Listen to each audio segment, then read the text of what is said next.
Assalamualaikum warahmatullahi wabarakatuh. Salam guru penggerak. Saya Santiani Purba, CGP Angkatan ke-11 Kabupaten Kampar Riau.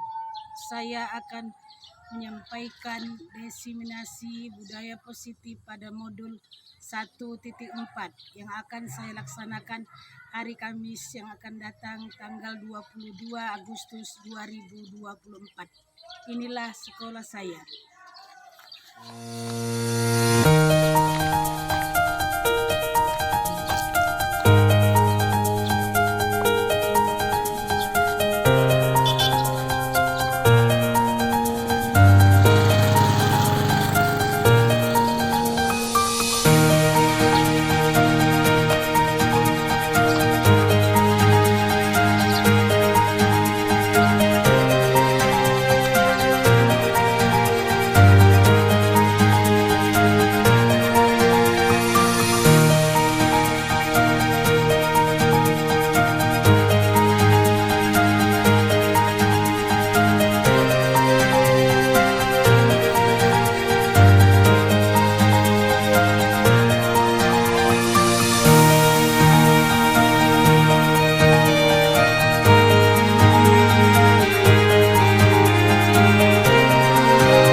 untuk dapat hadir di ruangan yang berbahagia ini dalam rangka yaitu diseminasi budaya positif. Dan salam kita hadiahkan kepada Nabi Muhammad SAW yang mana dengan syafaatnya Allahumma sholli ala sayyidina Muhammad wa ala sayyidina Muhammad yang mana memberikan waktu kepada kita untuk berkumpul di ruangan yang terbahagia ini. Di sini saya selaku protokol akan menyampaikan susunan acara yang akan dilaksanakan pada hari ini, yaitu yang pertama pembukaan oleh protokol yang sedang berlangsung, dan yang kedua doa yang disampaikan oleh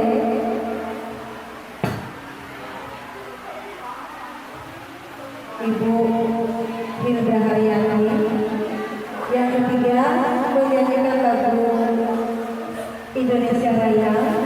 Yang keempat sambutan dari kepala sekolah. Yang kelima pemaparan materi, dan yang keenam penutup. Yang mana kita akan memasuki acara kedua, yaitu doa, waktu dan tempat yang diserahkan. Assalamualaikum warahmatullahi wabarakatuh. Baiklah, untuk memperbaikan acara ini kita sama-sama berdoa. Bismillahirrahmanirrahim.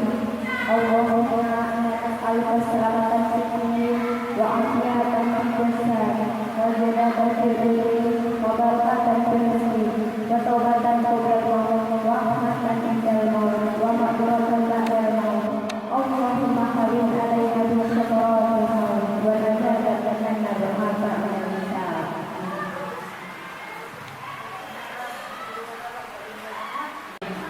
selanjutnya kita melaksanakan yang ketiga, yaitu menyanyikan lagu Indonesia Raya. Dipersilakan semua berdiri.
Hadirin dipersilakan duduk kembali.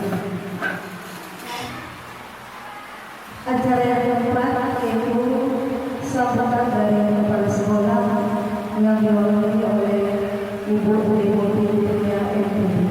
Bapak selaku kurikulum SMA yang sangat berulung. Waktu dan tempat yang dipersilakan.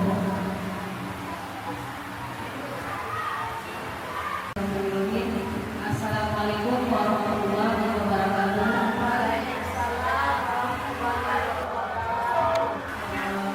Untuk hari ini Bapak Kepala Sekolah kita mohon maaf karena Bapak Kepala Sekolah lagi demam.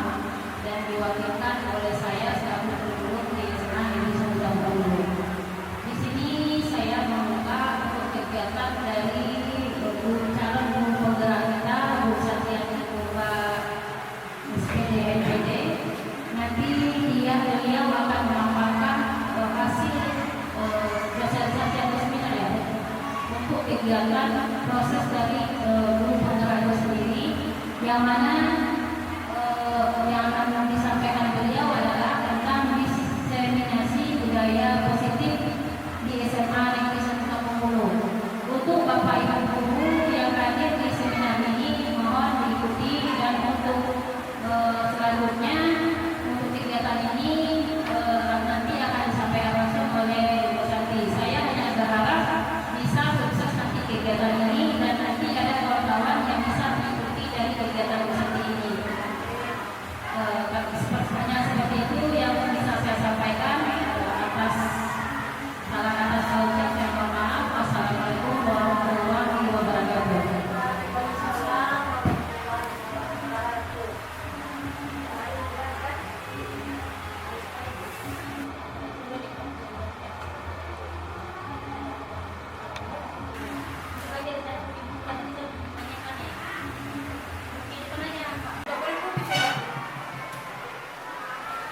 Adapun acara selanjutnya yaitu acara yang kelima, pemaparan materi yang disampaikan oleh calon guru penggerak angkatan kedua, yaitu Ibu Santiani Purba.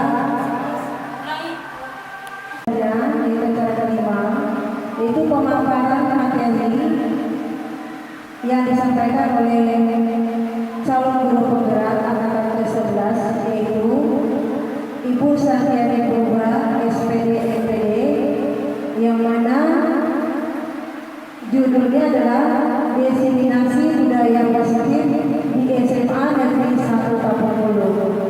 Waktu dan tempat kami persilakan. Assalamualaikum warahmatullahi wabarakatuh. Alhamdulillahirrahmanirrahim.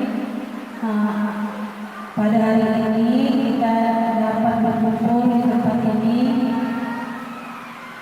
Terima kasih kepada Bapak Ibu yang sudah mau meluangkan waktunya untuk penyampaian tugas saya sebagai CGP Angkatan ke-11, yaitu mengenai diseminasi budaya positif di sekolah.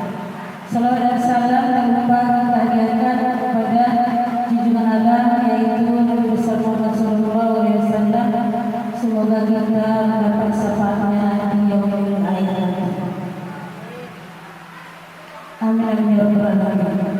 Ya, saya akan memaparkan materi saya, yaitu mengenai diseminasi budaya positif di sekolah. Ini adalah materi kami pada modul 1.4 mengenai budaya positif.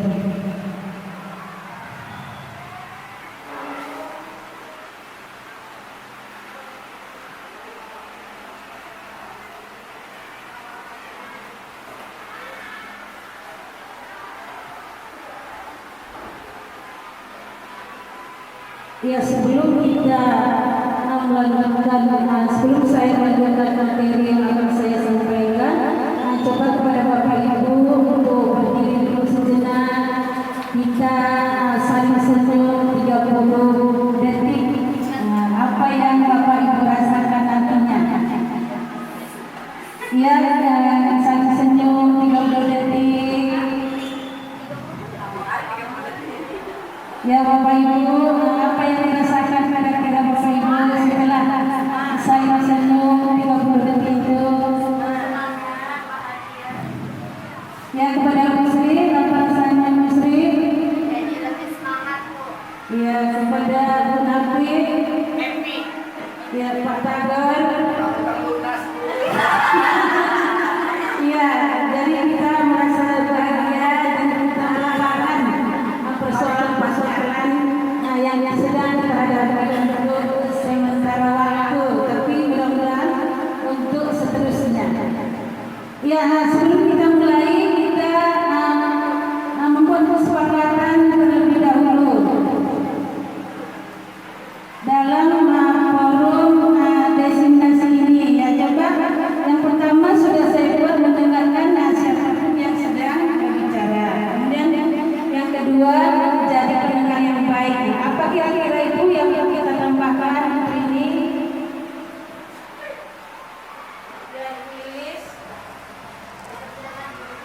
Terima kasih Bu Santi.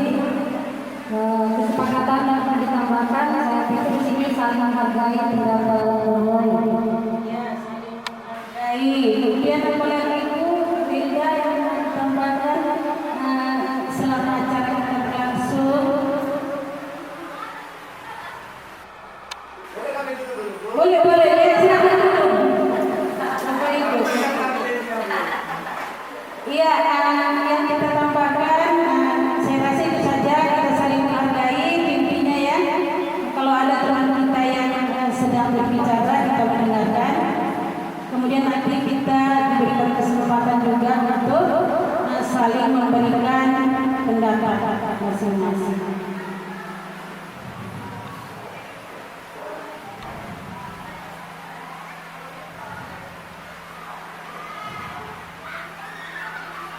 Ya, di sini sebelum kita mulai, kemudian guru yang baik dalam menjalankan tugasnya harus memiliki kemampuan dalam mewujudkan budaya positif di sekolah.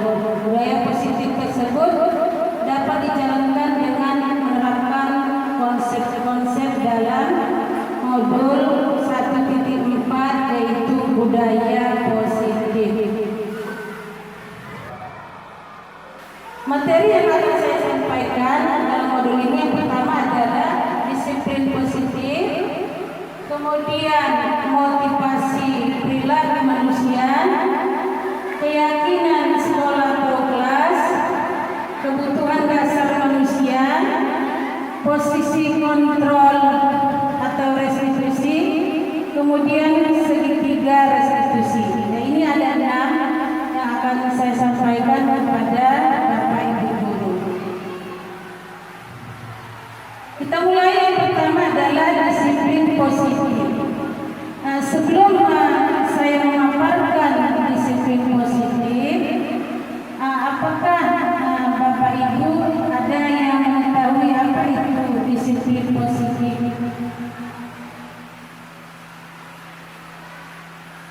Ya, coba contohnya misalnya Bu Lilis.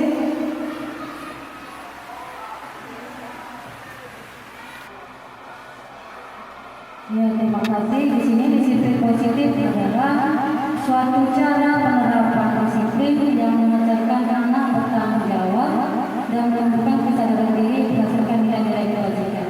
Hal ini dapat kita lihat itu penerapannya dalam kelas, yaitu pada proses pembelajaran dan kolaboratif, yaitu bekerjasama atau berkelompok.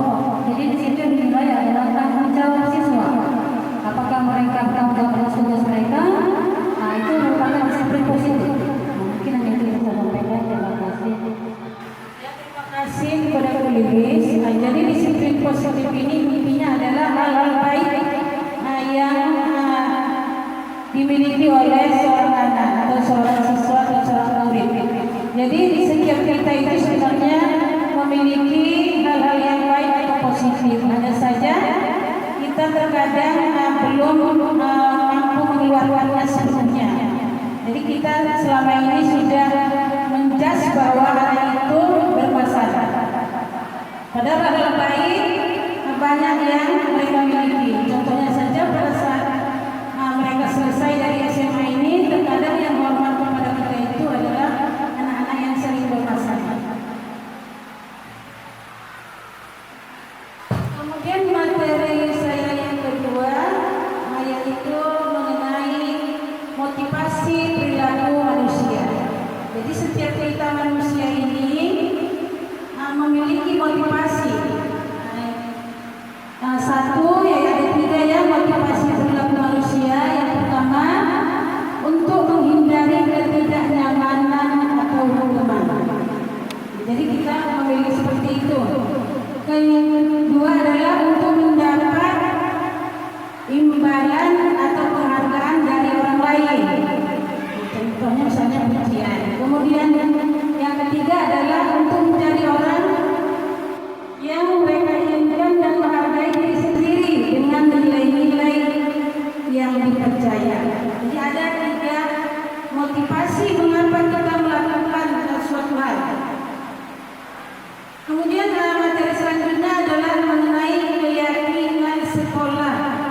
kelas. Jadi keyakinan sekolah atau kelas ini, misalnya kita sekolah sudah ada peraturan sekolah atau peraturan kelas. Nah, coba ibu contoh dari keyakinan kelas. Buat dulu di depan, boleh ditulis contoh dari keyakinan kelas nanti.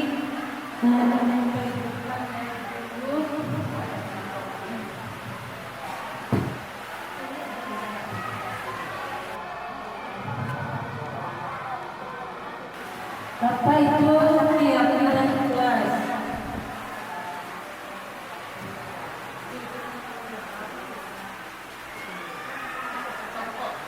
Saya beri waktu satu menit saja ya. Keyakinan kelas ini nanti juga berkaitan dengan sikap positif.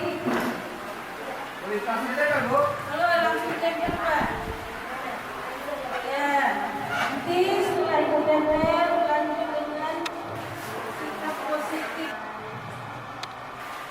Sikap positif yang tertumpu anak.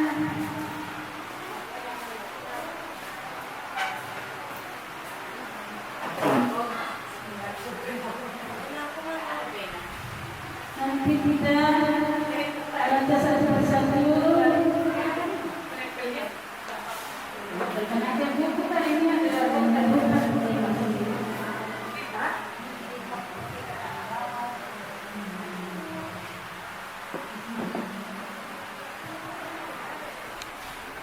Ya, sudah selesai. Boleh yang kuning sini saja kalau tidak perlu. Ya.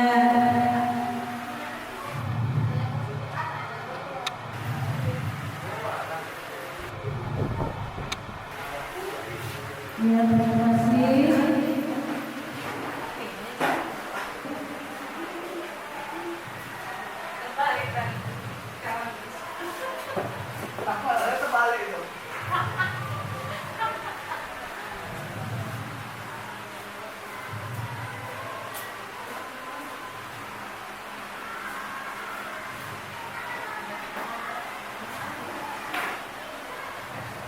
Ya.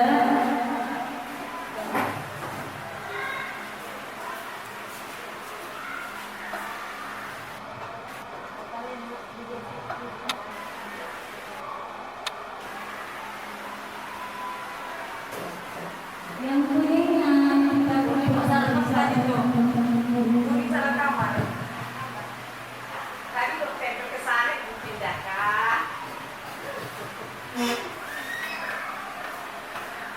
Baik, Bapak Ibu yang sudah menempelkan antara keyakinan kelas tadi ya dengan sikap positif, coba dua orang untuk menjelaskan apa yang ditulisnya di stigma kanon oleh Pak Kabar, bacakan yang sudah ditulis.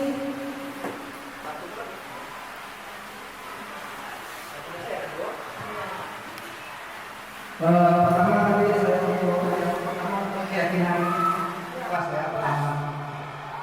Saya menuliskan berani bertanya dan berpendapat, karena memang banyak juga anak kita, yang maksudnya juga kita sebenarnya kurang berani untuk bertanya. Makanya kadang-kadang kita membosankan. Anak-anak itu tuh kata itu juga kurang berani bertanya. Jadi kita harus juga membudayakan untuk berani bertanya, menekankan kepada anak. Dan pada saat ada bertanya, itu tidak boleh ada candaan atau mengetahui apapun pertanyaannya. Kita harus menghargai. Dan untuk yang kedua, masalah keyakinan kelas saya buat sikap toleransi. Jadi kaitannya dengan anak pada saat bertanya ataupun menjawab, kita harus menghargai apapun pertanyaannya, apapun jawabannya. Kalau misalnya jawabannya salah ataupun pertanyaannya salah, kita harus menghargainya.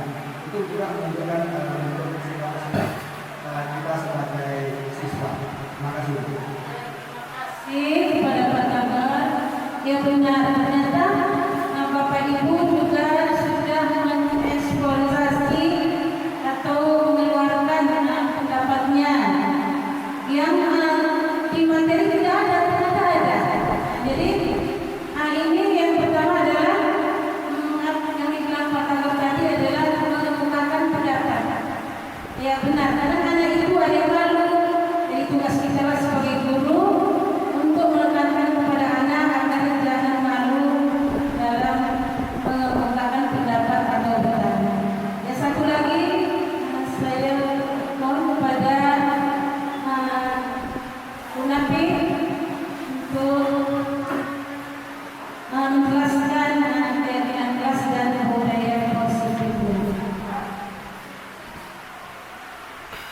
Terima kasih ya atas kesempatan yang diberikan kepada saya. Keyakinan kelas pertama ada sebagai menghormati orang lain, guru atau siswa. Karena kebanyakan siswa ini kurang menghargai kita, baik dalam proses belajar mengajar dan juga di lapangan. Itulah keyakinan saya, kita berusaha untuk menanamkan agar siswa itu bisa menghormati kita. Kita sangat pribadi itu, tidak pas pribadi. Sudah kurang menghargai dan menghormati. Karena seperti saya sendiri, kita panggil seorang anak, karena pura-pura tidak tahu. Oi Andi, kemarilah, tolong dulu kutipkan sampah, buanglah sampah pada tempatnya. Anak itu terus pergi saja, tidak diambil sampahnya. Nah, kurang menghargai kita ya selaku guru. Baru yang kedua, jujur dan bertanggung jawab, berkenan juga. Anak itu perlu kita bina dari kurang menghormati, kita bina supaya dia jujur dan bertanggung jawab, melakukan apa yang kita perintah, melakukan disiplin sekolah. Karena di sekolah itu sudah ada peraturan yang akan dilaksanakan. Terima kasih. Terima kasih Pak Unapi. Kita sepakat bahwa nilai-nilai ini, nilai-nilai positif yang ada di sekolah ini memang harus tetap kita berikan kepada anak-anak penekanan.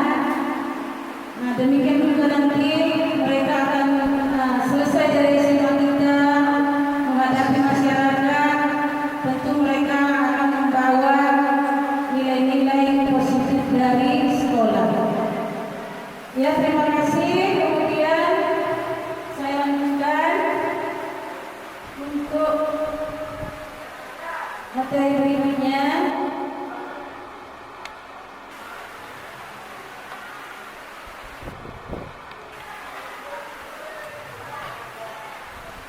Ya, ini kita sepakat ya bahwa keyakinan kelas itu adalah hal positif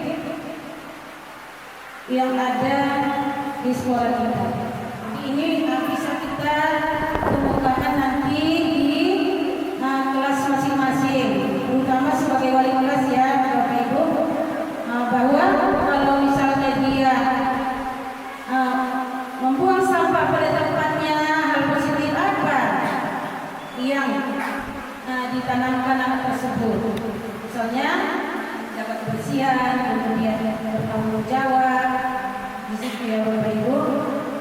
Sebelum kita lanjutkan, kita harus briefing dulu untuk penyegaran. Mohon pada Bapak Ibu untuk berdiri sejenak, yang agar materi kita tidak membosankan.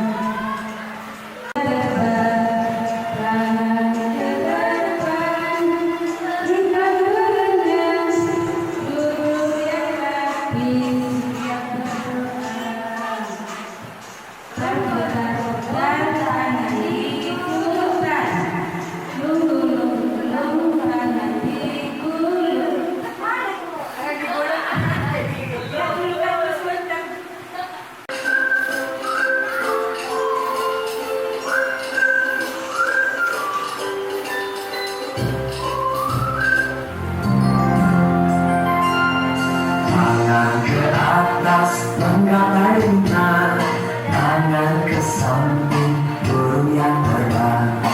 Tangan ke depan, ikat berenang, dudukkan rapi, siap berdoa. Takut tangan diputar, belum tangan dikulung. Bulan berikan pada pundak, kanan kiri atas bawah ia berdoa.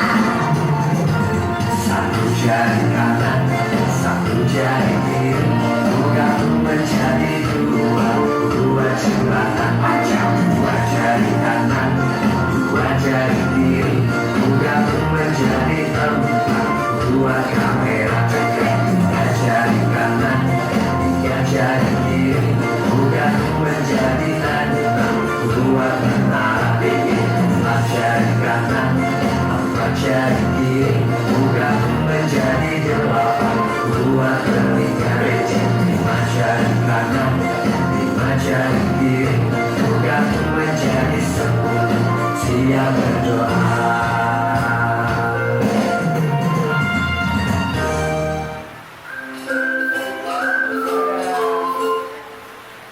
Tadi bagaimana perasaannya Bapak Ibu?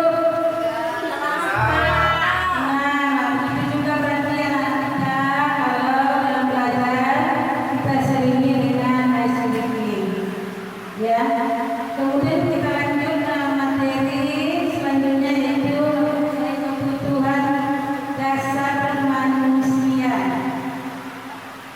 Ya, pernyataannya ketika seorang murid melakukan suatu perbuatan yang bertentangan dengan nilai-nilai kebajikan atau melanggar peraturan, hal itu sebenarnya dikarenakan mereka gagal memenuhi kebutuhan dasar mereka. Kebutuhan dasar manusia itu yang pertama adalah bertahan hidup. Kemudian yang kedua kasih sayang dan rasa diterima. Yang ketiga penguasaan. Yang keempat kebebasan. Dan yang kelima adalah kesenangan. Ya, kepada Bapak Ibu, saya ingin menggali potensi Bapak Ibu apa yang dimaksud dengan bertahan hidup di sini. Kita kan sama-sama manusia. Kita memiliki yang pertama adalah bertahan hidup. Ya, kepada Ibu Bapak siapa yang ingin mengangkat pendapatnya boleh silakan.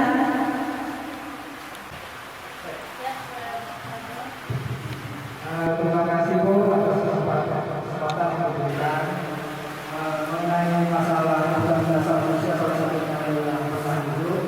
Setiap kita manusia ingin berumur panjang. Dengan umur yang panjang itu kita isi dengan perbuatan amalan kebajikan. Karena kita menginginkan pada akhir kehidupan kita mendapat tempat, suatu tempat yang menjadi tempat kesenangan, yaitu surga. Jadi dalam bertahan hidup, selama kita hidup jangan sampai kita ada menyinggung atau menyakiti hati yang lain. Terima kasih. Terima kasih bahwa kita memiliki hidup yang panjang. Kemudian yang kedua, merasa sayang dan disayangi. Terima kasih ya. Itu topik yang kedua, kasih sayang dan rasa diterima. Nah, kalau di sini menurut saya dengan perbuatan yang diungkapkan Pak Tagor tadi, dengan perbuatan kita yang baik, beramal yang baik, terlebih kepada teman atau rekan atau siapapun yang ada di sekitar kita, pasti secara otomatis kasih sayang itu akan terbina ya, akan muncul secara spontan. Nah, kalau memang seseorang itu berbuat baik kepada kita, secara otomatis kita akan berusaha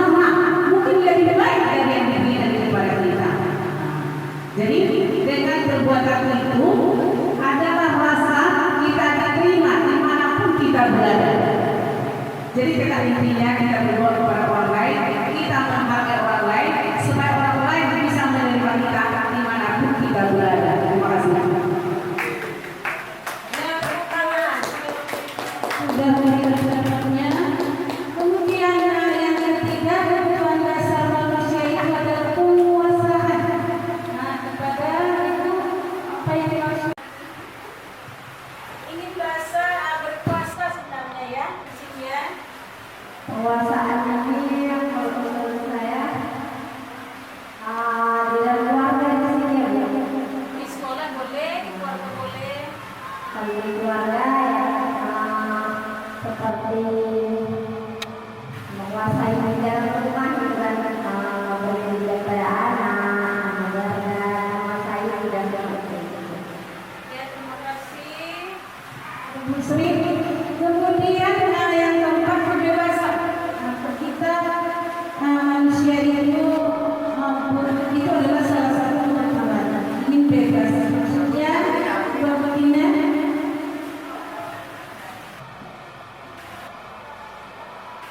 Ini maksudnya kebebasan, bebas dulu.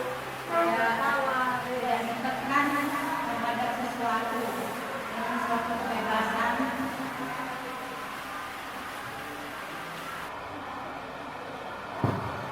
Jika ditekan, maka kita tidak akan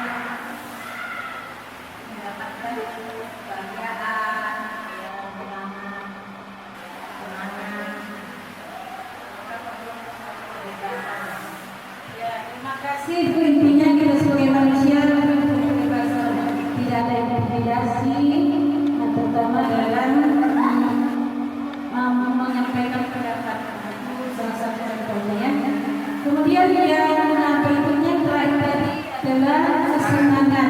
Ya, Bapak Ibu coba kepada Ibu Nirwana, kesenangan maksudnya di sini itu yaitu seperti kesenangan bermain, ya kan? Termasuk kesenangan Ibu, udah gitu tertawa, kesenangan. Jadi misalnya seperti ini, kalau seandainya kita nggak ada senyum, tertawa, berarti orang-orang ini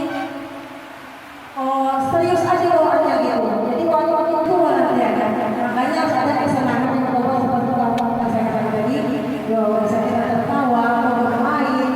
Jadi semuanya nggak mesti serius gitu. Itu saja dari saya. Terima kasih. Terus semuanya kepada Bapak Ibu yang sudah memberikan pendapatnya. Untuk lebih jelasnya di sini saya paparkan sebuah kasus, baru nanti kita dapat mengungkapkan dari 5 kebutuhan dasar manusia tadi. Contoh kasus satu yang saya dapatkan yaitu misalnya pada saat ada studi ekonomi, rapat sekolah ya, anak kan tidak dipulangkan. Kita berikan tugas, ternyata anak ini pergi ke kantin, ya. Setelah saya tanya, pertama adalah karena dia lapar. Orang tua tidak membawakan bekal makan siang. Jadi dia di sini yang pertama tadi ya kan Bapak Ibu, bahwa kebutuhan dasar manusia yang pertama adalah bertahan hidup. Karena dia lapar, maka dia pergi ke kantin untuk makan. Jadi itu yang pertama. Jadi benar yang dikemukakan Pak Tagor tadi itu untuk nilai spiritualnya atau jiwa ya. Yang pertama adalah bertahan hidup itu dengan memenuhi kebutuhan jasmani dulu atau makanan ya, tempat tinggal dan atau santan papan kalau di ekonomi. Itu yang pertama untuk bertahan hidup. Jadi dia lapar, dia pergi ke kantin. Jadi dalam kasus ini sebenarnya kita tidak harus langsung marah karena memang pada saat itu tidak ada dalam lokal.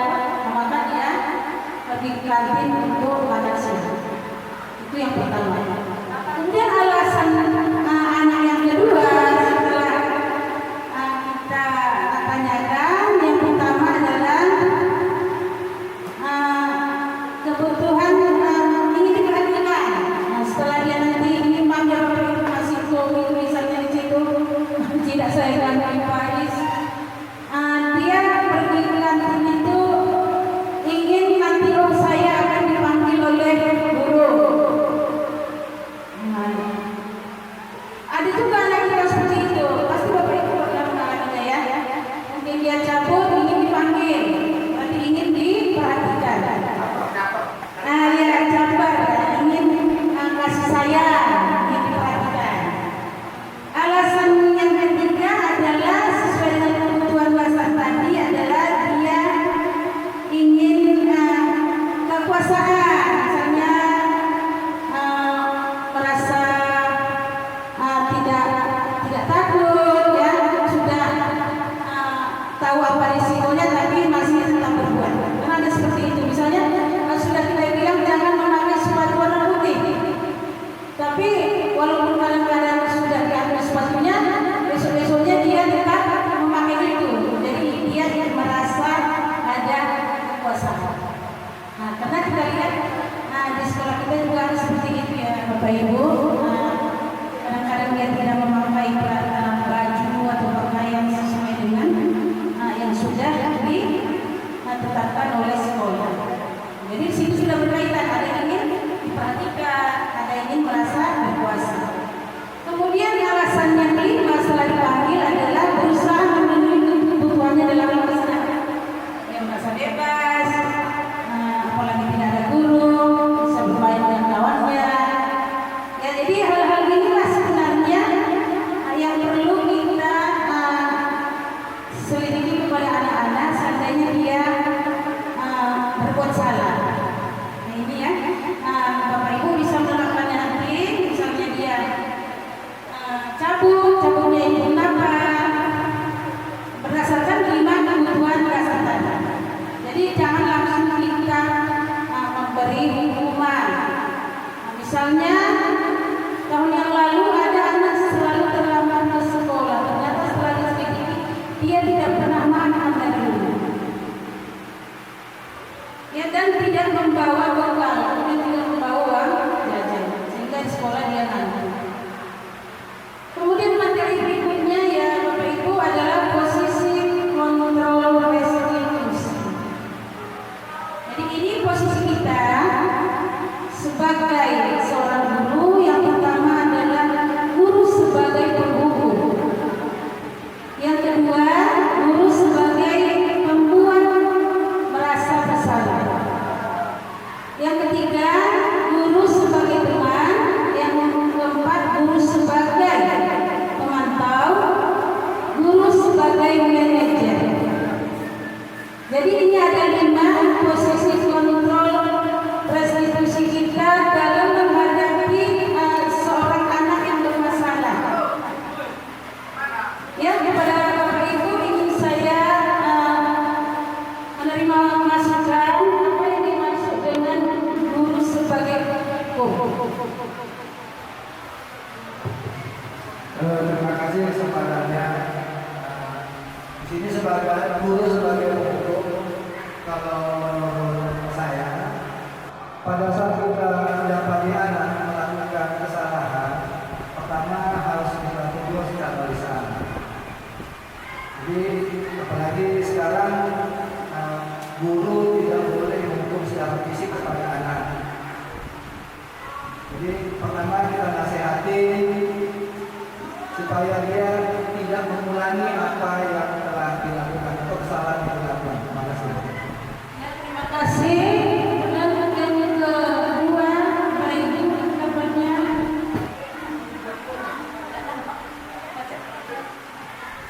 Ya, yang kedua adalah guru sebagai pembuat merasa bersalah.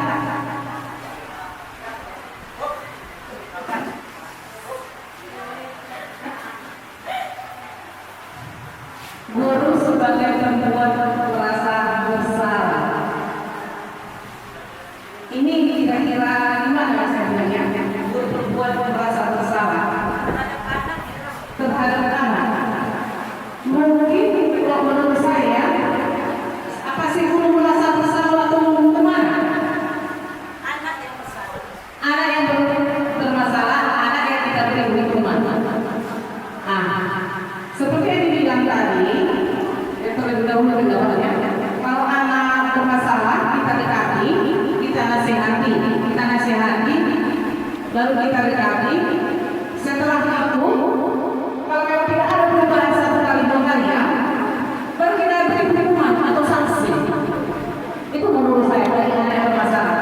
Pertama, kita nasihati. Kedua, kita dekati dan juga kita nasihati. Ketika berulang juga, wajib kita memberikan sanksi. Itu saya rasa satu masalah. Tapi sesuai dengan apa yang kita buat. Tapi tidak boleh dilakukan fisik ya. Terima kasih. Asibu. Kemudian yang ketiga ada kita lurus sebagai teman. Ya. Terima kasih kepada peserta. Baik, di sini 5 mahasiswa musik dari sebagai teman yaitu guru dan murid itu bisa menempatkan kondisinya sebagai di mana dia sebagai guru dan kelompok perdekatan seperti lingkungan sosial dan lagi harus juga ada batasan antara guru dan juga murid tadi. Boleh membuat teman tapi ada batasan. Ya, terima kasih kepada Bu Mei tentang guru sebagai teman. Kemudian yang keempat, guru sebagai pemantau.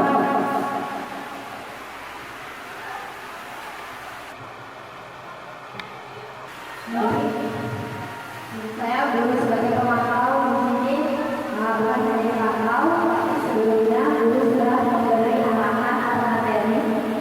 Setelah itu kita pantau bagaimana hasil dari pengajaran tadi. Apakah berhasil atau tidak? Tapi kita tetap memberi arahan tertentu. Terima kasih. Kemudian yang terakhir, guru sebagai manajer. Nah, manajer itu berarti pimpinan.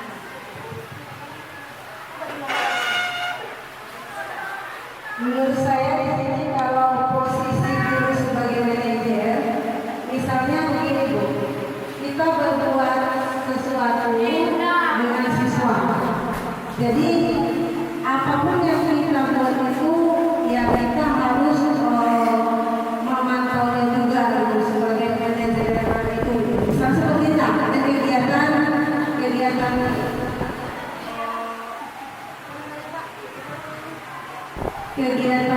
pentas seni ya Bu.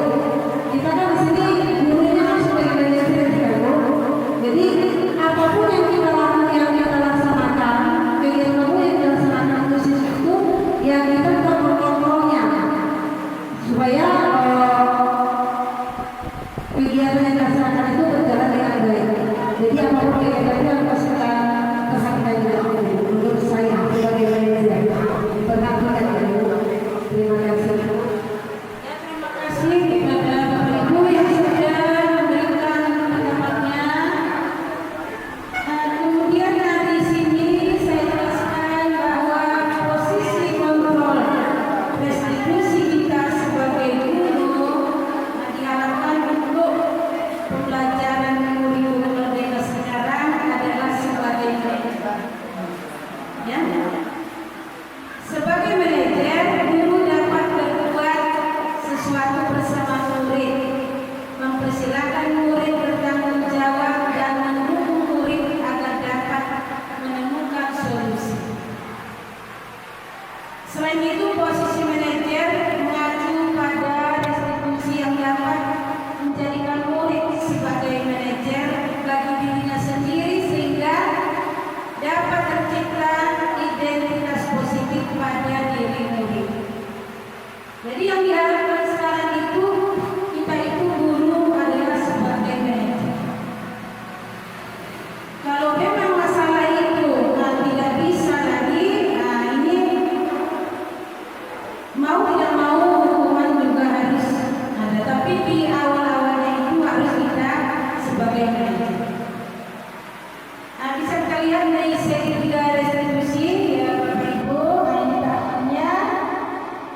Jika anak melakukan kesalahan, tahap pertama kita restitusi dia dengan tahapan yang pertama adalah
Ada dua anak ini ya, Bapak Ibu, menjadi contoh.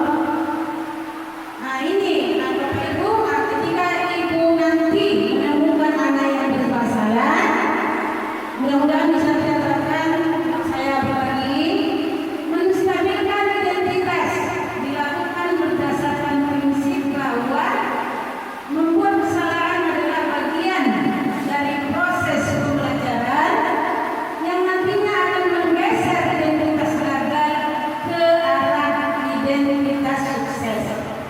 Contoh misalnya anak yang dia malas dalam mengerjakan PR kita, itu adalah salah satu kasus atau masalah. Kita stabilkan dulu identitas kita dengan kalimat-kalimat yang membuat dia tidak selalu merasa bersalah. Contoh kalimat yang mudah itu adalah memang kita semua merasa pernah bersalah, tapi kesalahan itu tidak harus kita ulangi.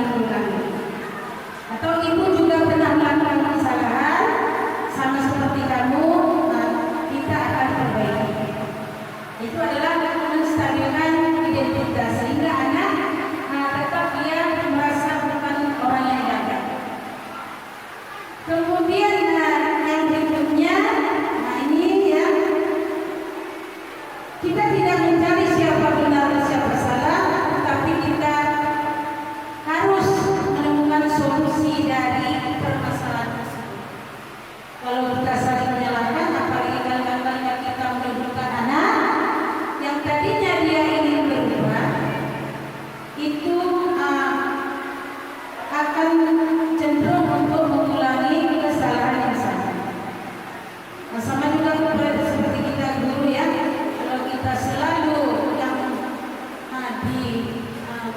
salah-salah terus, lama-lama kita malas untuk berbuat baik. Karena pada dasarnya manusia itu bukan mencontoh yang baik, tapi mencontoh yang tidak baik.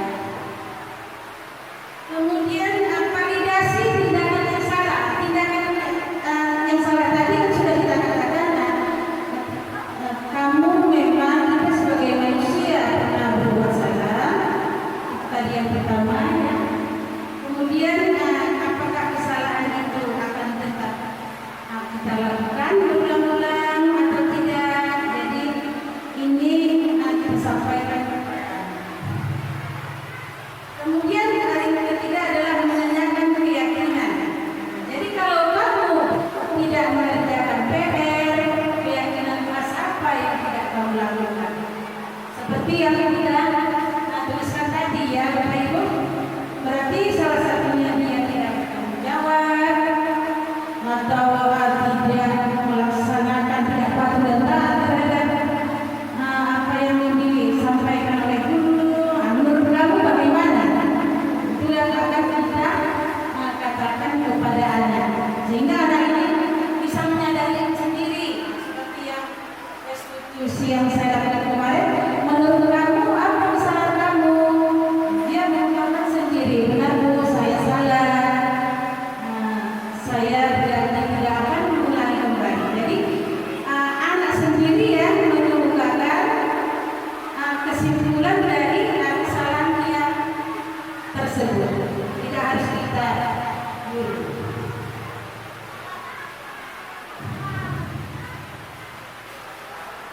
Ya, sebelum kita tutup materi saya ini, kita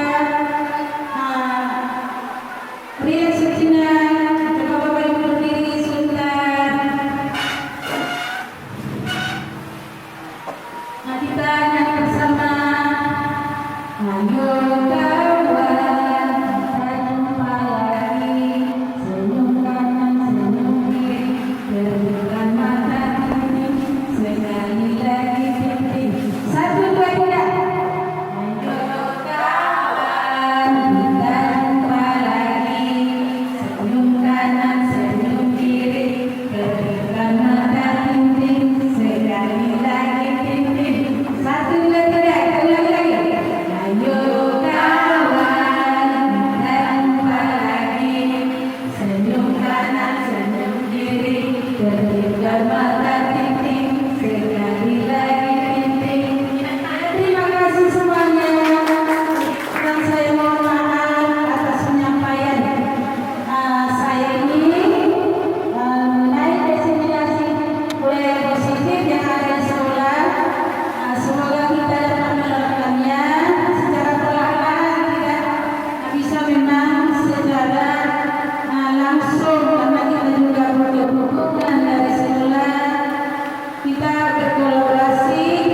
Demikianlah hasil